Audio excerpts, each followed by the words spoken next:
Charles Dickens, David Copperfield. Tome 1er. Chapitre 1. Je viens au monde. Serai-je le héros de ma propre histoire ou quelque autre y prendra-t-il cette place? C'est ce que ces pages vont apprendre au lecteur. Pour commencer par le commencement, je dirais donc que je suis né un vendredi, à minuit. Du moins, on me l'a dit et je le crois. Et chose digne de remarque, l'horloge commença à sonner et moi, je commençai à crier, au même instant. Vu le jour et l'heure de ma naissance, la garde de ma mère et quelques commères du voisinage qui me portaient le plus vif intérêt longtemps avant que nous puissions faire mutuellement connaissance, déclarèrent, premier, que j'étais destiné à être malheureux dans cette vie. Deuxièmement, que j'aurais le privilège de voir des fantômes et des esprits. Tout enfant de l'un ou de l'autre sexe, assez malheureux pour naître un vendredi soir vers minuit, possédait invariablement, disait-elle, ce double don. Je ne m'occupe pas ici de leur première prédiction. La suite de cette histoire en prouvera la justesse ou la fausseté. Quant au second point, je me bornerai à remarquer que j'attends toujours, à moins que les revenants ne m'aient fait leur visite quand j'étais encore à la mamelle. Ce n'est pas que je me plaigne de ce retard, bien au contraire, et même si quelqu'un possède en ce moment cette portion de mon héritage, je l'autorise de tout mon cœur à la garder pour lui. Je suis né coiffé. On mit ma coiffe en vente par la voie des annonces de journaux, au très modique prix de 15 guinées. Je ne sais si c'est que les marins étaient alors à court d'argent ou s'ils n'avaient pas la foi et préféraient se confier à des ceintures de liège, mais ce qu'il y a de positif, c'est qu'on ne reçut qu'une seule proposition. Elle vint d'un courtier de commerce qui offrait 50 francs en argent et le reste de la somme en vin de Xérès. Il ne voulait pas payer davantage l'assurance de ne jamais se noyer. On renonça donc aux annonces qu'il fallut payer, bien entendu. Quant au Xérès, ma pauvre mère venait de vendre le sien. Ce n'était pas pour en acheter d'autres. 10 ans après, on mit ma coiffe en loterie. À une demi-couronne, le billet.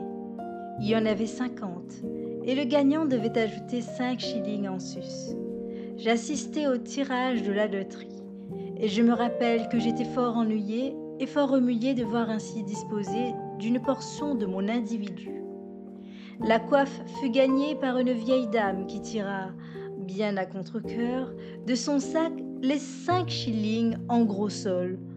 Encore y manquait-il un penny, mais ce fut en vain qu'on perdit son temps et son arithmétique à en convaincre la vieille dame. Le fait est que tout le monde vous dira dans le pays qu'elle ne s'est pas noyée et qu'elle a eu le bonheur de mourir victorieusement dans son lit à 92 ans. On m'a raconté que, jusqu'à son dernier soupir, elle s'est vantée de n'avoir jamais traversé l'eau, que sur un pont, souvent en buvant son thé, occupation qui lui plaisait fort, elle s'emportait contre l'impiété de ces marins et de ces voyageurs qui ont la présomption d'aller vagabonder au loin. En vain, on lui représentait que sans cette coupable pratique, on manquerait de bien de petites douceurs, peut-être même de thé. Elle répliquait d'un ton toujours plus énergique et avec une confiance toujours plus entière dans la force de son raisonnement, non, non, pas de vagabondage. Mais pour ne pas nous exposer à vagabonder nous-mêmes, revenons à ma naissance. Je suis née à Blunderstone, dans le comté de Suffolk, ou dans ces environs-là, comme on dit. J'étais un enfant posthume. Lorsque mes yeux s'ouvrirent à la lumière de ce monde, mon père avait fermé les siens depuis plus de 6 mois. Il y a pour moi, même à présent, quelque chose d'étrange dans la pensée qu'il ne m'a jamais vue. Quelque chose de plus étrange encore dans le lointain souvenir qui me reste des jours de mon enfance passée, non loin de la pierre blanche qui recouvrait son tombeau. Que de fois je me suis sentie saisie alors d'une compassion indéfinissable pour ce pauvre tombeau, couché tout seul au milieu du cimetière, par une nuit obscure, tandis qu'il faisait si chaud et si clair dans notre petit salon. Il me semblait qu'il y avait presque de la cruauté à le laisser là dehors et à lui fermer si soigneusement notre porte. Le grand personnage de notre famille, c'était une tante de mon père, par conséquent ma grand-tante à moi, dont j'aurais à m'occuper plus loin, Miss Trotwood ou Miss Betsy, comme l'appelait ma pauvre mère, quand elle parvenait à prendre sur elle de nommer cette terrible personne, ce qui arrivait très rarement.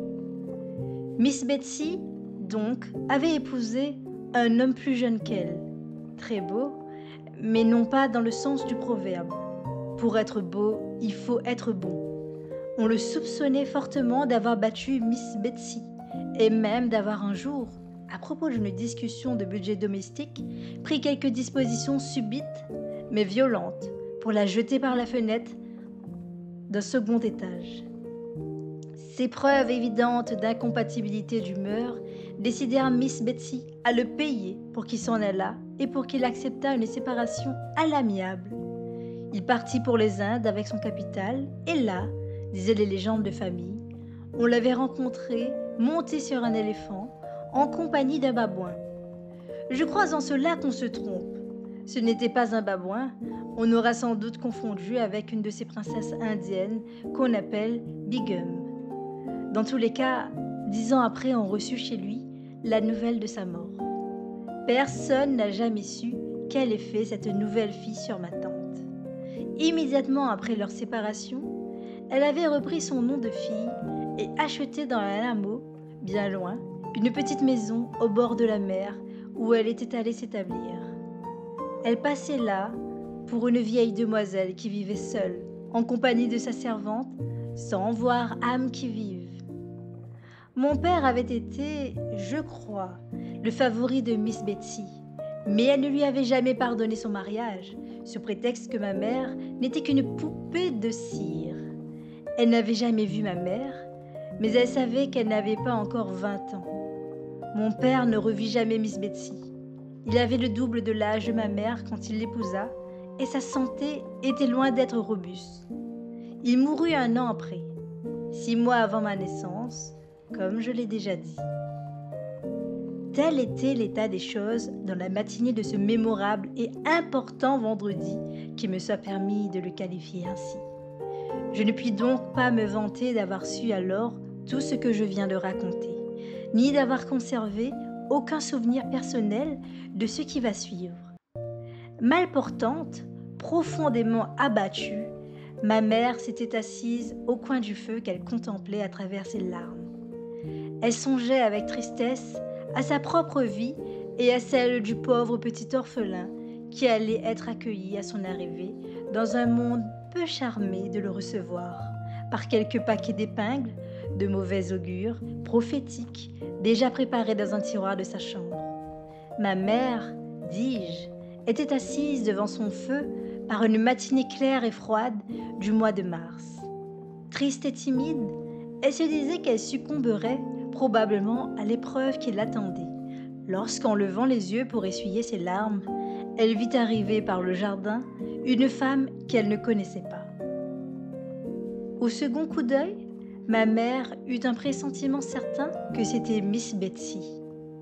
Les rayons du soleil couchant éclairaient à la porte du jardin toute la personne de cette étrangère. Elle marchait d'un pas trop ferme et d'un air trop déterminé pour que ce pût être une autre que Betsy Trotwood. En arrivant devant la maison, elle donna une autre preuve de son identité. Mon père avait souvent fait entendre à ma mère que sa tante ne se conduisait presque jamais comme le reste des humains. Et voilà en effet qu'au lieu de sonner à la porte, elle vint se planter devant la fenêtre et appuya si fort son nez contre la vitre qu'il en devint tout blanc et parfaitement plat au même instant, à ce que m'a souvent raconté ma pauvre mère. Cette apparition porta un tel coup à ma mère que c'est à Miss Betsy, j'en suis convaincue, que je dois d'être née un vendredi.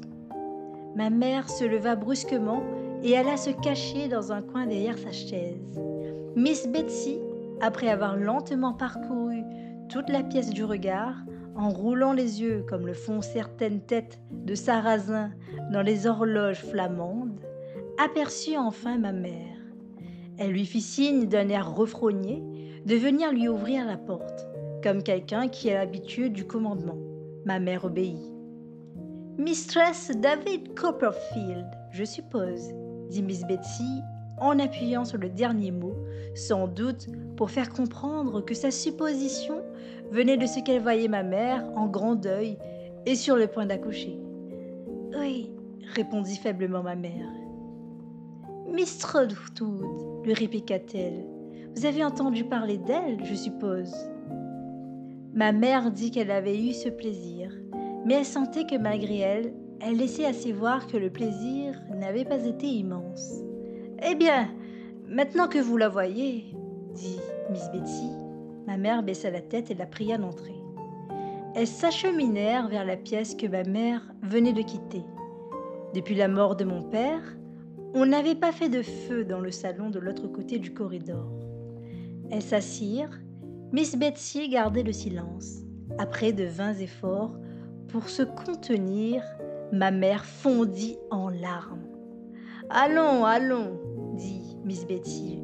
« Vivement pas de tout cela. Venez ici. » Ma mère ne pouvait que sangloter sans répondre. « Ôtez votre bonnet, enfant, » dit Miss Betsy. « Il faut que je vous voie. » Trop effrayée pour résister à cette étrange requête, ma mère fit ce qu'on lui disait. Mais ses mains tremblaient, tellement qu'elle détacha ses longs cheveux en même temps que son bonnet. « Ah, bon Dieu !» s'écria Miss Betsy. « Vous n'êtes qu'un enfant !» Ma mère avait certainement l'air très jeune pour son âge. Elle baissa la tête, « Pauvre femme !» comme si c'était sa faute, et murmura, au milieu de ses larmes, qu'elle avait peur d'être bien enfant pour être déjà veuve et mère. Il y eut un moment de silence, pendant lequel ma mère s'imagina que Miss Betsy passait doucement la main sur ses cheveux. Elle leva timidement les yeux, mais non, la tante était assise d'un air rechigné devant le feu, sa robe relevée, les mains croisées sur ses genoux, les pieds posés sur l'échenet. « Au nom du ciel !» s'écria tout d'un coup Miss Betsy. « Pourquoi l'appeler Rouquerie ?»« Vous parlez de cette maison, madame ?» demanda ma mère. « Oui, pourquoi l'appeler Rouquerie ? Vous l'auriez appelée Couquerie, pour peu que vous eussiez eu de bon sens, l'un ou l'autre. » Monsieur Copperfield aimait ce nom, répondit ma mère. Quand il acheta cette maison, il se plaisait à penser qu'il y avait des nids de corbeaux dans les alentours. Le vent du soir s'élevait, et les vieux ormes du jardin s'agitaient avec tant de bruit que ma mère et Miss Betsy jetèrent toutes deux les yeux de ce côté. Les grands arbres se penchaient l'un vers l'autre, comme des géants qui vont se confier un secret, et qui, après quelques secondes de confidence, se relèvent brusquement, secouant au loin leurs bras énormes, comme si ce qu'ils viennent d'entendre ne leur laissait aucun repos. Quelques vieux nids de corbeaux, à moitié détruits par les vents, ballottaient sur les branches supérieures, comme un débris de navire bondi sur une mer orageuse. « Où sont les oiseaux ?» demanda Miss Betsy. « Les... » Ma mère pensait à toute autre chose. « Les corbeaux, où sont-ils passés ?» redemanda Miss Betsy. « Je n'en ai jamais vu ici, » dit ma mère. « Nous croyons... Monsieur Copperfield avait cru qu'il y avait une belle rouquerie, mais les nids étaient très anciens et depuis longtemps abandonnés. »« Voilà bien David Copperfield, » dit Miss Betsy. « C'est bien là, lui, d'appeler sa maison la rouquerie quand il n'y a pas dans les environs un seul corbeau, et de croire aux oiseaux parce qu'ils voient des nids. »« Monsieur Copperfield est mort, répartit ma mère. « Et si vous me dire du mal de lui. Ma pauvre mère eut un moment, je le soupçonne, l'intention de se jeter sur ma tante pour l'étrangler. Même en santé, ma mère n'aurait été qu'un triste champion dans un combat corps à corps avec Miss Betsy. Mais à peine avait-elle quitté sa chaise qu'elle y renonça, et se rasseyant humblement, elle s'évanouit. Lorsqu'elle revint à elle, peut-être par les soins de Miss Betsy, ma mère vit sa tante debout devant la fenêtre. L'obscurité avait succédé au crépuscule et la lueur du feu les aidait seules à se distinguer l'une l'autre. « Eh bien, dit Miss Betsy, en revenant s'asseoir comme si elle avait contemplé un instant le paysage. « Eh bien, quand comptez-vous » ?»« Je suis toute tremblante, balbutia ma mère. « Je ne sais ce qui m'arrive. Je vais mourir, c'est sûr. »« Non, non, non, dit Miss Betsy. Prenez un peu de thé. »« Oh, mon Dieu, mon Dieu, croyez-vous que cela me fasse un peu de bien ?» répondit ma mère d'un ton désolé. « Bien certainement, dit Miss Betsy. Pure imagination. Quel nom donnez-vous à votre fille ? » ?»« Je ne sais pas encore si ce sera une fille, madame, dit ma mère dans son innocence. »« Que le bon Dieu bénisse cet enfant !» s'écria Miss Betsy en citant, sans s'en douter, la seconde sentence inscrite en épingle sur la pelote, dans la commode d'en haut, mais en l'appliquant à ma mère elle-même, au lieu qu'elle s'appliquait à moi. « Ce n'est pas de cela que je parle de votre servante. »« Peggotty, dit ma mère. « Peggotty, répéta Miss Betsy avec une nuance d'indignation. Voulez-vous me faire croire qu'une femme a reçu dans une église chrétienne le nom de Peggotty ? C'est son nom de famille, reprit timidement ma mère. Monsieur Copperfield le lui donnait habituellement pour éviter toute confusion, parce qu'elle portait le même nom de baptême que moi. Ici, Peggotty, s'écria Miss Betsy en ouvrant la porte de la salle à manger. Du thé. Votre maîtresse est un peu souffrante, et ne l'embinons pas. Après avoir donné cet ordre avec autant d'énergie que si elle avait exercé de toute éternité une autorité incontestée dans la maison, Miss Betsy alla s'assurer de la venue de Peggotty, qui arrivait stupéfaite, sa chandelle à la main, au son de cette voix inconnue, puis elle revint s'asseoir, comme auparavant, les pieds sur les chenets, sa robe retroussée et ses mains croisées sur ses genoux. « Vous disiez que ce serait peut-être une fille ?» dit Miss Betsy. « Cela ne fait pas un doute. J'ai un pressentiment que ce sera une fille. Eh bien, mon enfant, à dater du jour de sa naissance, cette fille ou ce garçon se permit d'insigner ma mère. Je vous dis que j'ai un pressentiment que ce sera une fille, répliqua Miss Betsy. Ne me contredisez pas. À dater du jour de la naissance de cette fille, je veux être son amie. Je compte être sa marraine. Et je vous prie de l'appeler Betsy Trotwood Copperfield. Il ne faut pas qu'il y ait d'erreur dans la vie de cette Betsy-là. Il ne faut pas qu'on se joue de ses affections.